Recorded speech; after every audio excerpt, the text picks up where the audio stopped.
All right, so using Encase, I'm going to start from scratch because I kind of tried to do this video earlier, and as I was trying to add the soundtrack, I realized it really wasn't that good because I had already had the case kind of created, and so I didn't go through quite all the steps of some of the key things that you need to know. So I'm going to start again from the beginning, and I'm going to create a new case. I'm going to call it lab to redo. I'm going to keep all the defaults. Excuse me. So first thing I want to do is I want to add evidence. I'm going to add a raw image. We all have seen this bit done. This was the one thing that they did actually do for you on the PDF. So once you have your evidence, the first thing you want to do is you want to process it. So evidence processing, this is super duper important. This you can just accept all the defaults here. You can give it a label to the settings, but we don't really need to worry about that right now.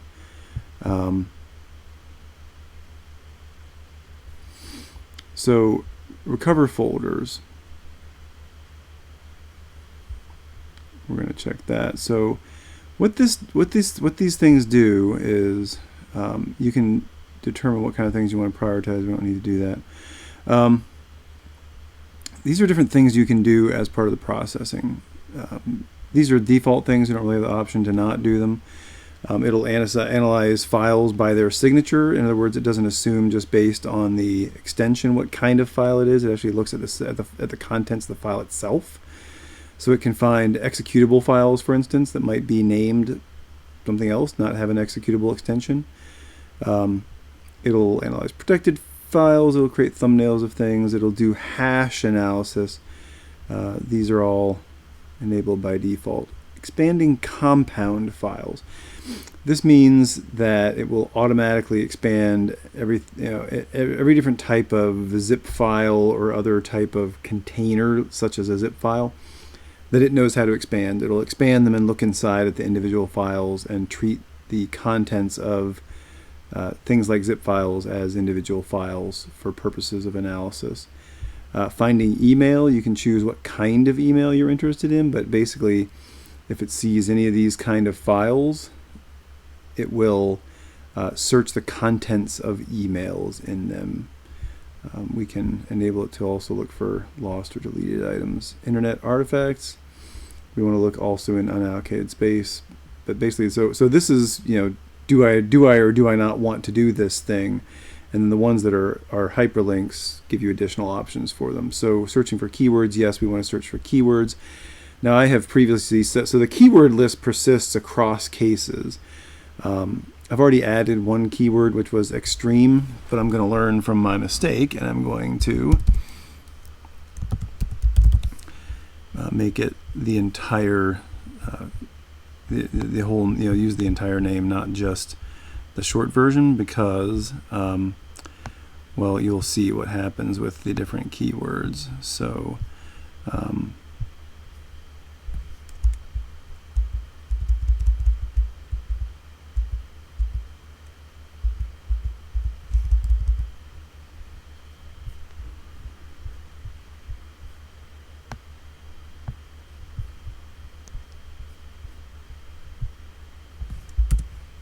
okay, so we've added that keyword.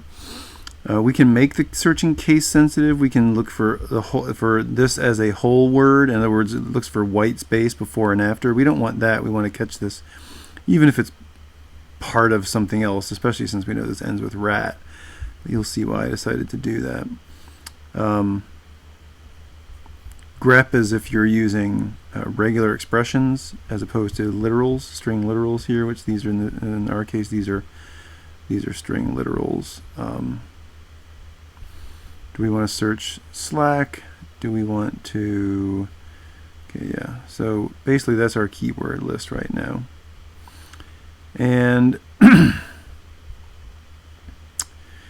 We want to index text and metadata. This here means there's more options below. Basically, we want to index everything so that it can be searched subsequently faster. And then there's these other additional modules you can use. These are great. So one is the system info parser. This will parse information about the system itself. We want that. File carver. Excuse me. The file carver will carve files, and this is something I think y'all learned some of in your prerequisite, but it will automatically carve out files from unallocated space. That's time consuming. We're going to leave that off for now. Event log parser. This will go ahead and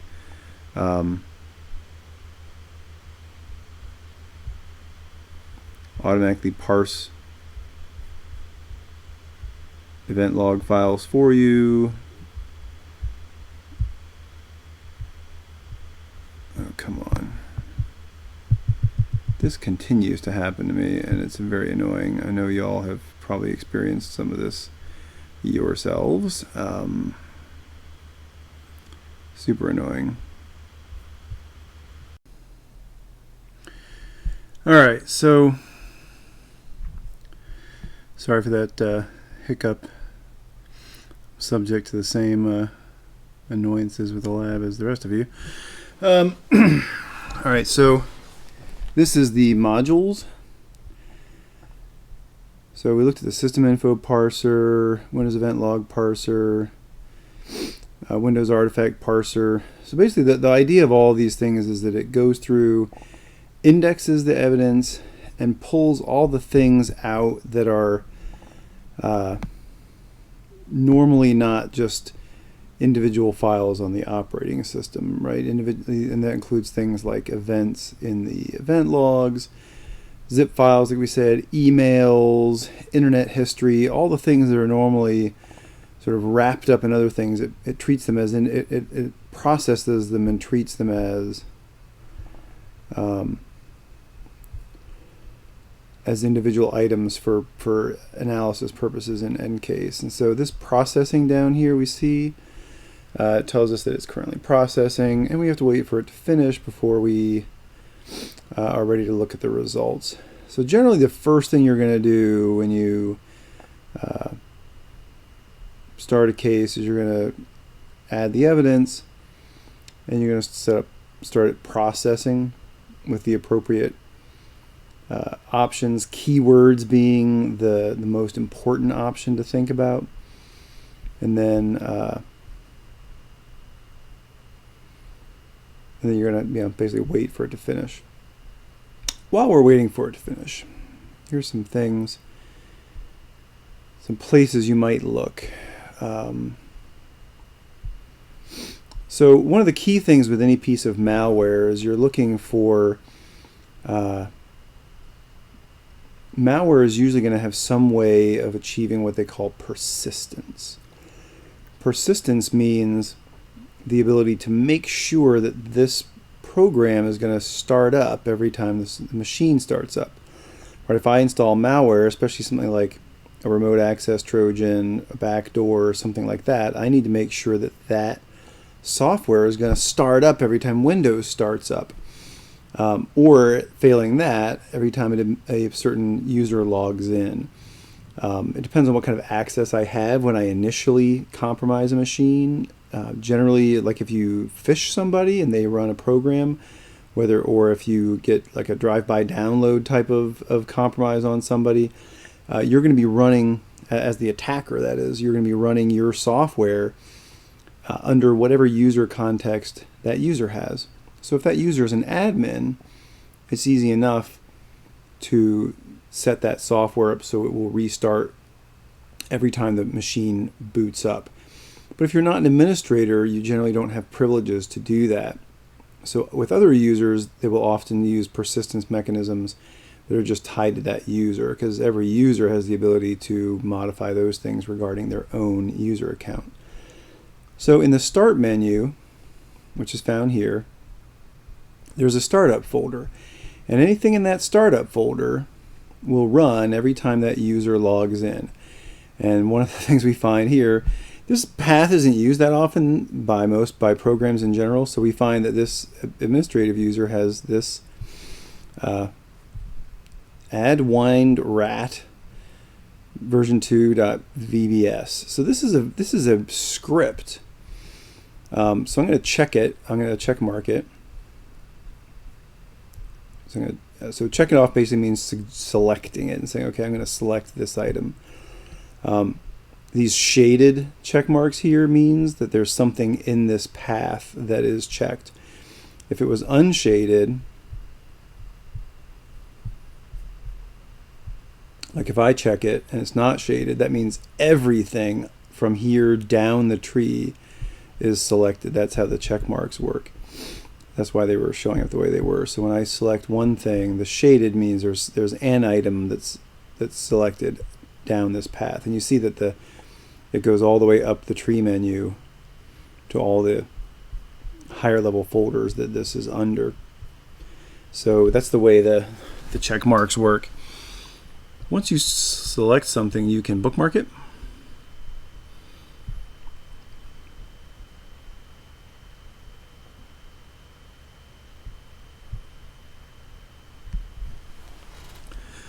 So we're going to add a folder here for let's call it malware.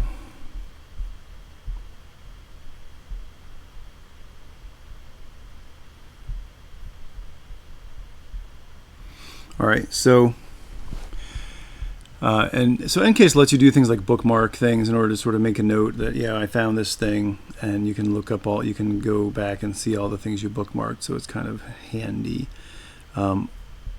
Down here, once you have something highlighted, you can look at it in lots of different sort of ways and contexts down here at the bottom. If we had a bigger screen, it'd be a lot easier. So the fields just gives you basic data about it, including hashes.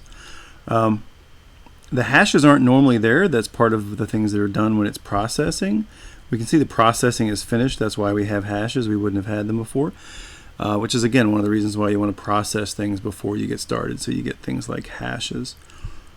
The report just gives you sort of a report of all the basic data about this given program. It shows you file permissions,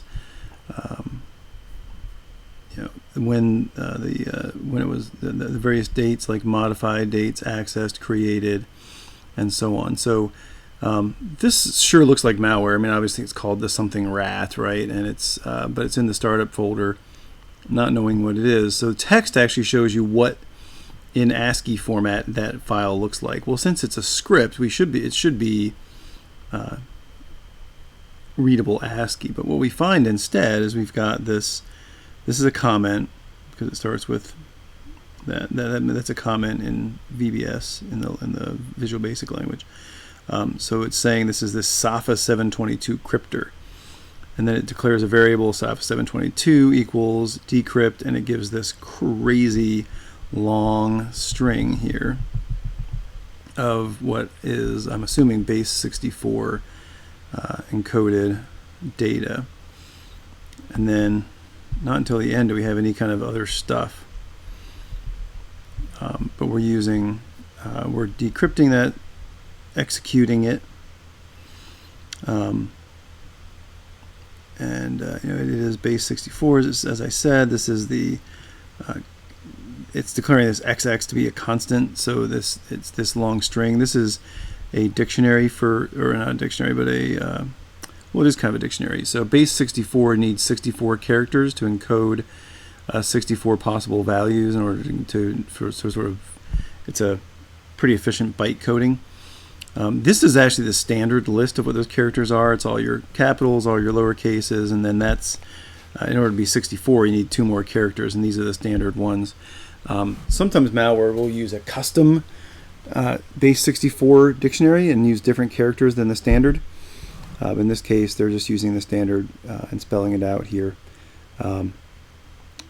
So, I mean, basically what all this code here is doing is making sense of all this encoded code and running it. Well, I'll tell you this, when you see a script that does that, it's usually bad news. So this looks for all the world like malware to me. So what we would do here is we would want to save this report. So right click on it, save it as, I usually save RTF. I've actually already done this because I guess this is kind of my second or third time through. So I already saved a report on this. And, spoiler alert, found the rat too, or the other one. But I could show you how to decode that code later on. But for now, we're not going to do that. We're just going to move on because we were done with processing. And so we want to go back to our home here. And so you see that the home screen has all these options. And then, of course, I wanted to go back to the actual home. And you can go to keyword hits. So this is going to show how many hits on different keywords we got. Well, I didn't get any hits on this, and I'm kind of surprised. Was that wrong? Is it 225? It is, isn't it? I spelled it wrong. That's embarrassing. 225. Dang it.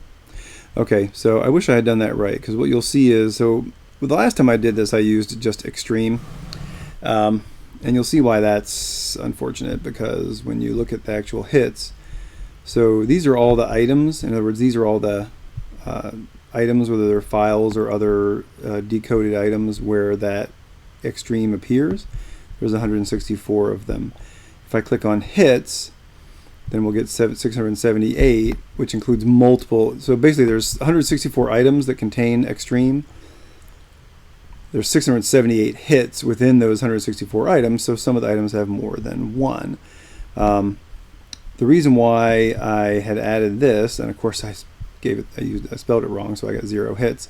If I put 225, I would have had a shorter list of hits, because of course the problem is when you search for something, remember in the keywords it asked, do you want the whole word or not? And I said not, which is the default. And so any use of the word extreme spelled like an actual word is going to show up as well, because the string extreme with an X is part of that.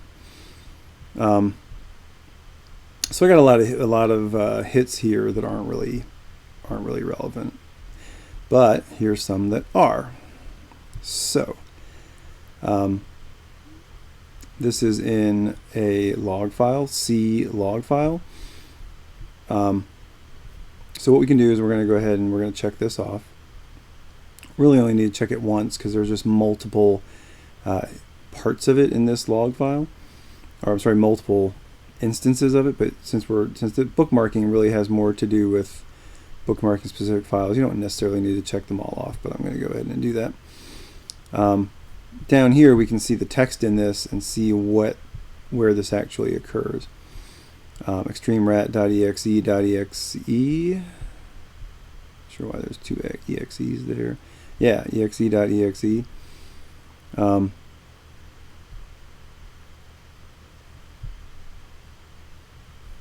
Okay, this references extremerat.exe.pf with this, sort of a randomized string here, and then .pf. We'll see in a minute. Hopefully, you will find a pf for this, which is pretty important, and I'll explain what that means in a minute here. Oh, there's an extreme rat reference. Okay, so MFT is just the master file table. So that's the table that actually shows. It's the table on disk that actually is kind of the index into where files exist on the disk. So I'm going to just go ahead and check those and move on.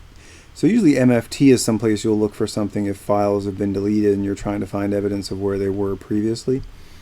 It's not the best. It's not going to have the actual data itself, so we're going to keep moving on. Okay, so here we find 225 extremerat.exe, 0b79c764.pf. So this is why this is important. .pf. So pf is prefetch, and prefetch is an artifact that gets written in the. So there's a C Windows prefetch folder, and when a program is executed, a prefetch file is created. Basically, it's prefetched by Windows onto disk for sort of ease of reference. So prefetch, finding a prefetch object related to a specific executable is evidence that that executable was actually run at a certain time. So that's why this is important, and especially what's important is the time and date when that prefetch file was created, because at this time that program was run. So that's super important. You're going to want to know what that time was, and in my notes I had made a note of it already here, but that's something you would want to make a note of. Although in a way you don't really need to make a note of it, because you can actually just do a report, run this report, and again save that.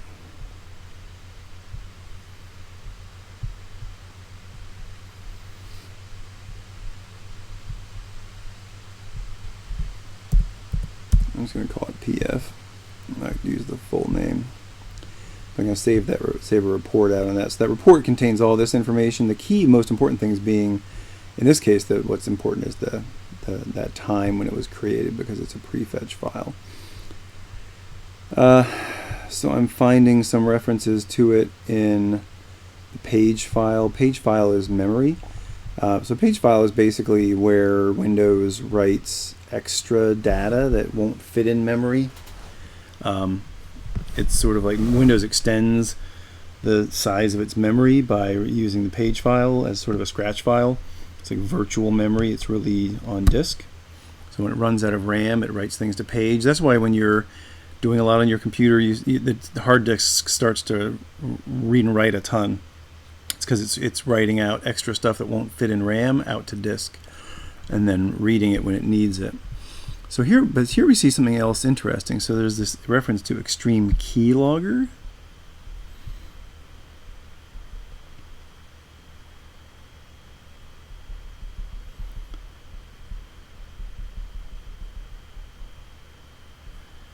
And there's a reference to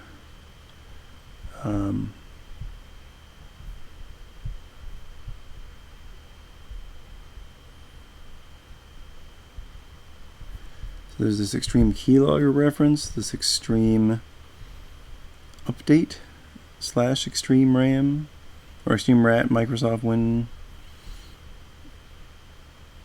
So extreme update config. So extreme update, that's part of this rat. Microsoft Windows.config. Extreme update.config. Microsoft Windows config software. Okay. svchost.exe, explorer.exe, extreme software mutex. So a mutex is a sort of piece of working shared memory that processes can write into, so that running processes can kind of exchange information back and forth using mutexes. There's a lot more to it, but that's kind of a simple explanation. But all this extreme stuff, extreme binder, that looks like something that's related, looks like to me. So a lot of remote access Trojans, rats, which this thing name by name, it seems like it's a rat. Remote access Trojan, a lot of them are sort of modular, and there's different modules and things like that. Keylogger is probably a module, because that's a function that you would want a rat to be able to do. Okay, this one, there's no evidence this has anything to do. By the way, all these Chinese and Korean letters and stuff, they're not necessarily Chinese or Korean letters. It's just the computer trying to interpret as text stuff that is probably binary code, and so it doesn't accurately it tries to interpret it as text, and as potentially 2-byte or basically extended ASCII uses 2 bytes per character, and it allows you for Unicode. That's the word I'm looking for. It thinks that there may be Unicode characters which and so obviously the majority, since Chinese uses a different character for every single word, there's a lot of Chinese characters. So if you just randomly look up 2-byte values and try to interpret them as a character, chances are you're going to get a lot of Chinese characters. So all this extreme stuff. So obviously this Broadcom thing, though, that's the name of a product from Broadcom. It's a network card. It's not actually part of this thing. So then we get more real extreme. There's some extreme rat references in ntuser.dat. So ntuser.dat is the user registry hives are located there.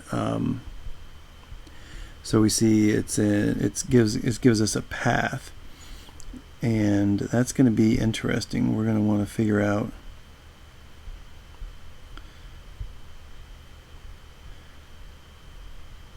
so documents and settings, administrator, local settings, temp. Okay, so this might be the directory it was actually running from, where the file itself is actually found.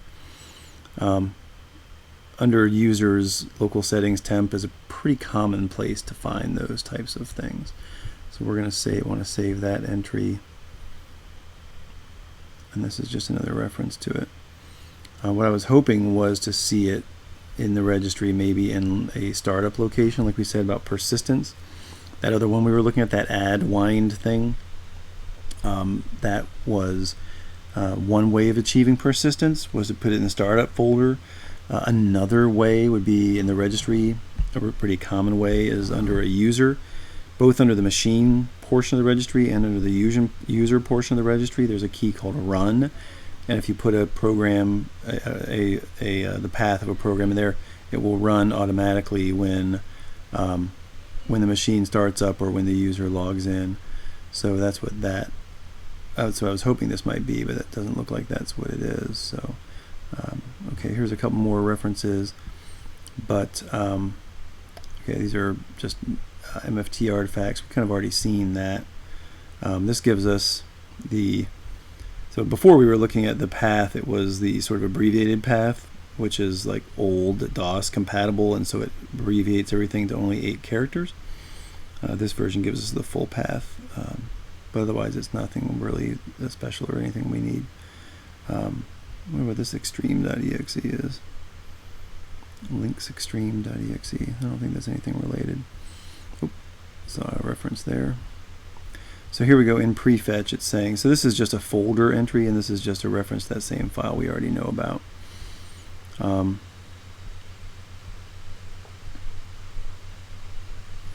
The folder entry, Extreme Raid, this is another legit product. It's not part of Extreme Rat.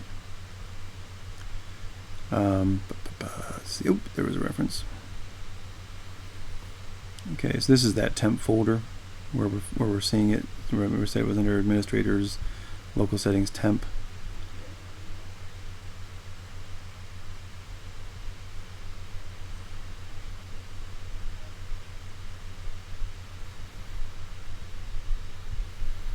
I'm gonna find myself, I'm not sure what this really is. Software distribution, download, update. So I'm kind of curious about this INF file here and what this has to do with Extreme Rat. This is pretty interesting. Like it's almost like it's set itself up to automatically update itself, which is great. It's great when your malware likes to keep itself up to date. Here's another reference to, so this is an unallocated space. So basically this is some sort of file that was deleted that has a reference to it, but it's just a reference to it. I don't think it's the file itself. And let's see here, extreme boards, extreme.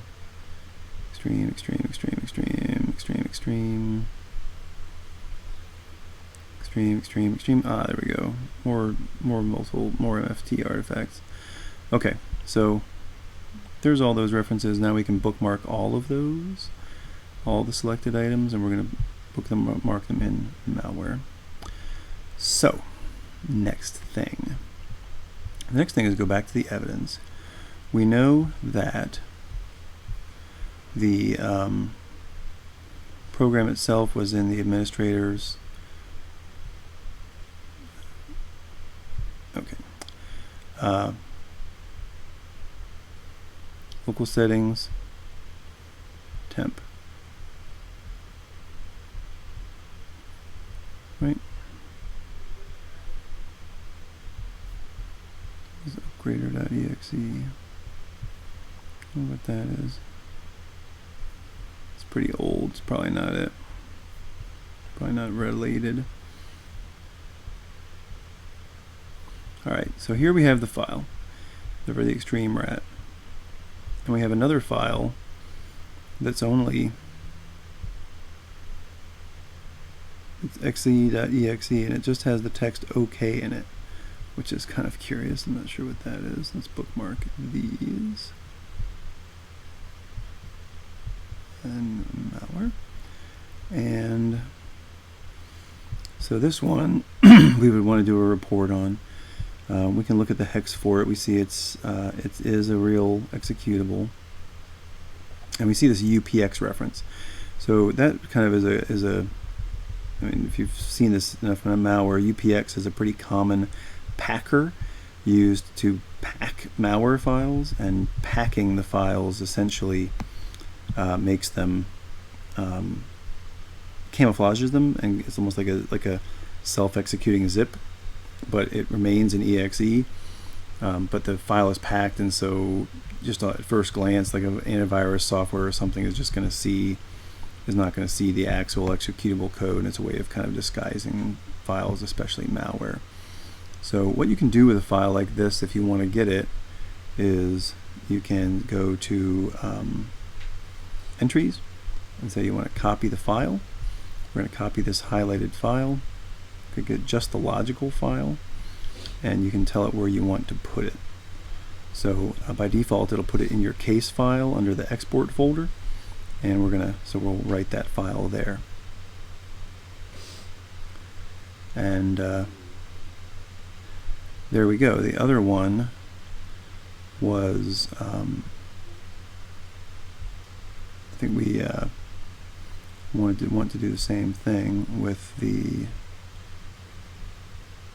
this VBS file. So we're going to do the same thing there. We're going to copy it out, logical file only, and there you go. So there you go. So we've captured those pieces of malware. Now the last thing is, so looking at these, making a note of the times when they were created and when they were last accessed. It's not too far apart. So the next thing we're going to do is we're going to do some timelining. The way we do this, so over here we were looking at the check marks before. This other box here is sometimes referred to as home plate, just because of the shape of it. So right now we have a folder highlighted over here, and we're looking at the contents of that folder. If we home plate something, then everything below it in the tree gets home plated as well, and we're looking over here at all the files in all these folders. So what I'm going to do is I'm going to home plate all the way up to the C drive. So over here we're going to see every file on the entire drive, all in this listing. And then what I'm going to do is I'm going to sort by created date. And I'm going to go to that near the end here, and we'll see that the very last file that was created was prefetch for FTK imager from when they imaged the drive. And so going up, we can find other files that were created around the time when so here's when this Adwin rat was first created. Here's the extreme rat when the file was first created on disk, and then the prefetch is afterward, because that's when it was actually run. I'm not sure what this debug thing, I'm kind of curious about that. I'm going to try to figure out what that is. And that prefetch file was created right before the extreme rat prefetch. So again, the creation here, it's just 24 seconds. So it may be unrelated, but it's something that got started up just before the rat, which makes me wonder whether this is possibly related or not. And interestingly, the this Portuguese language settings got invoked right after the rat was started, which makes me wonder if, like, the rat maybe references Portuguese language. It's possible. And I got started 30 seconds after. So that's what makes me wonder whether there's something, you know, what the relationship is there.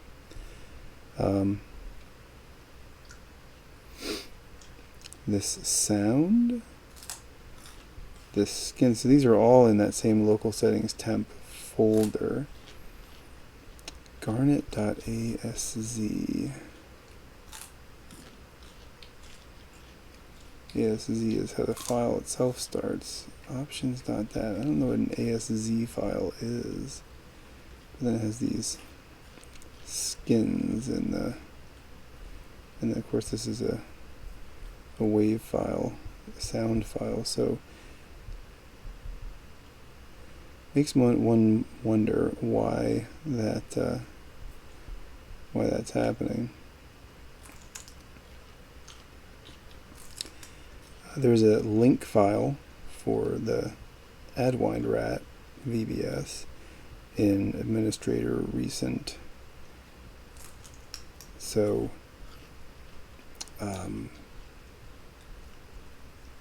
if you noticed that sometimes in Windows, in Windows in the menu, there's a list of like recent files or recent programs. There's a link here for that. It was created. This is another evidence of execution. And then this pen drive E. This is also in recent. So, like I was saying before, I wonder whether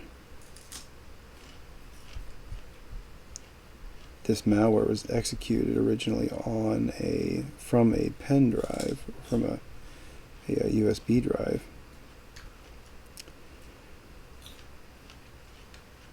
These are bits of internet history.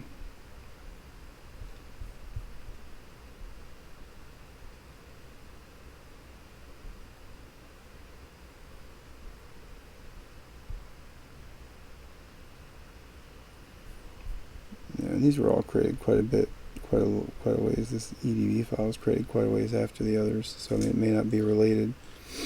So let's look at what happened before, right? So what happened before the 225 rat was even written to disk, right? This is everything's sorted by create time, so this is when it was actually written to disk.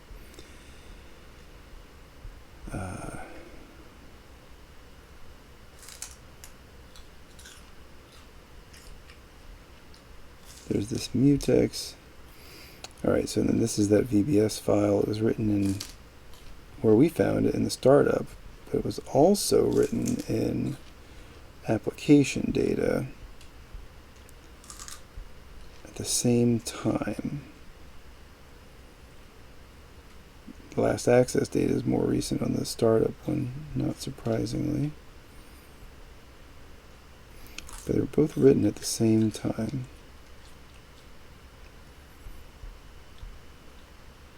And the files were created at the same time. But just before that, there was a W script that kicked off. And so W script this is a prefetch, right, for wscript.exe. So W script is the process that a VB script would actually run in. So then there's a task. So task manager ran, run DLL32.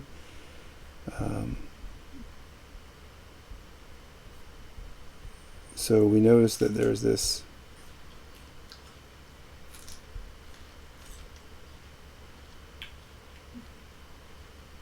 USB store gets cached in the drivers. So again, USB, so it's almost like the USB was inserted, that kicked off run DLL32. which kicked off a task manager. So it's almost like there's a scheduled task for this. We need to look at scheduled tasks to see if there's a task for this as well. And then that kicks off WScript, and those are just not very far apart in time. So what else happens before that? Well, this is internet history, right? This is a cookie that was written in the internet history from Bing.com. So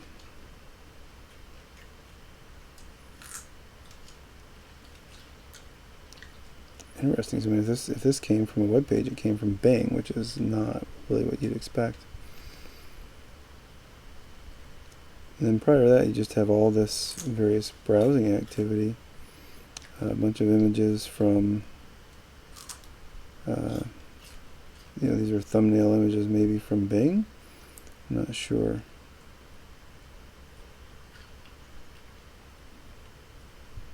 Blackhat.com. So this is that where they're browsing blackhat.com. It's got fave icon. So this is Google. Okay, so they were browsing Black Hat. These are probably Black Hat people, looks like.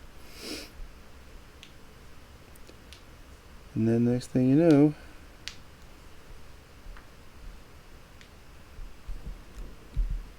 USB stores. Amazingly, so it looks to me like this was, like this malware came from this USB drive. That's what it seems like to me. Curious about the task manager here. But so you can see the process. You can see the idea here, right? Once you have a known file of interest, and you want to make sure you know whether you're talking about the accessed or the create date, which one are you really talking about? The create date is probably the most common one that you're going to want to sort by. Like, you know when the malware file was written, and you're trying to figure out how it got there. So you look at the create dates of that, and then sort everything else accordingly. Alternatively, like this is the first malware file, which I suspect that this VB script downloads this executable and runs it. I suspect that that's what it does, just given the times it ran. And so this W script is probably the actual running of this, and or running of a different script that downloaded this, and then this runs and downloads and executes this. And it's pretty common to see malware kind of load and download in stages like that.